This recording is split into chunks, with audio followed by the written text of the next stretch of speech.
Hello, beautiful people. It is such an honor to know that the room today is filled by all of you, people really willing to invest and to listen to refugee stories. Thank you for inviting us into your story. I love starting with poetry, and so this poem is called Welcome. To be welcomed is to be invited into our story. In this search for a home, invite me into your story. Remind me of a home as I work on scarring my wounds. As I yearn for home, remind me that I can find this in you. Invite me to this table, to dine with you, to hear the laughters of children playing in the background. As I brave up to tell you my story, make me feel seen. Guide me on which streets to avoid in this new land. As I become your honored guest, I'll remember you. As my memories of war disintegrate, help me find new ones. That the sound of fireworks won't scare me at all, but bring me joy. That with you, food won't taste like war, but home. That the camp walls will disintegrate in my memories. That I will feel acknowledged and welcome. With your invitation, you and I will find new stories. I love the idea of being invited into a story. As a refugee growing up in Kakuma Refugee Camp, I feel like I'm a storyteller, and so I'm constantly resharing the story over and over again. Refugees and migrants in our common home. It is hard to feel welcomed and to feel like you belong to a home when you don't know what home feels like. When home chased you, when home is not willing to take you back. And so as we work on redefining what home is, it becomes easy.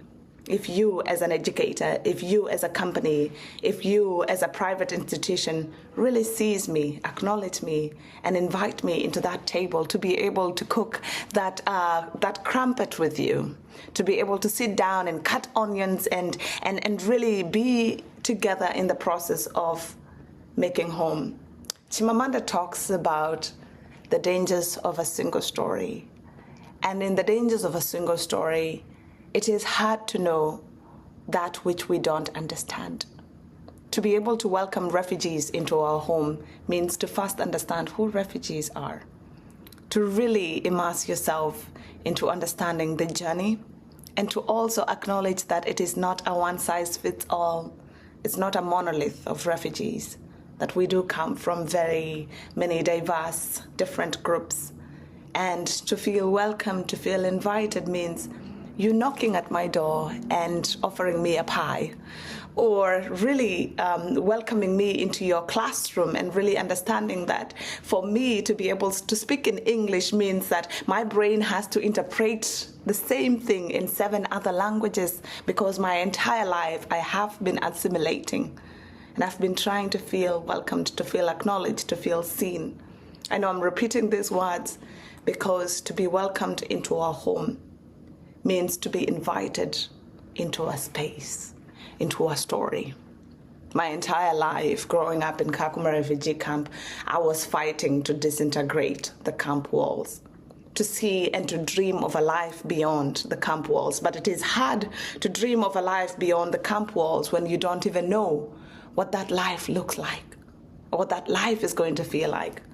My father used to emphasize that education was going to be my husband, that through education I could break down any chains and I could redefine myself and I could self-actualize in any kind of community.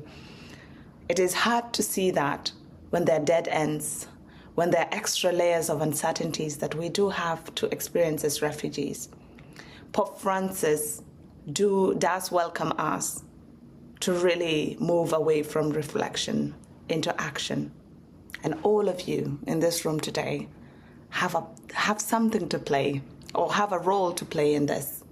That you could go and knock your doors in your university campuses and a student will get a scholarship. That it is not impossible. I am hopeful that this is possible.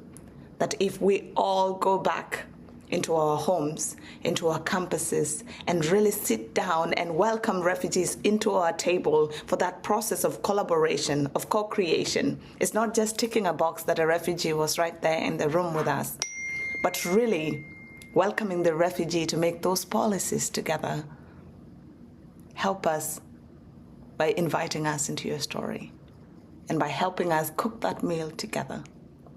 And I hope that it is not just me that will be talking about my story, but you could see yourself in me, and I could see myself in you. Thank you so much.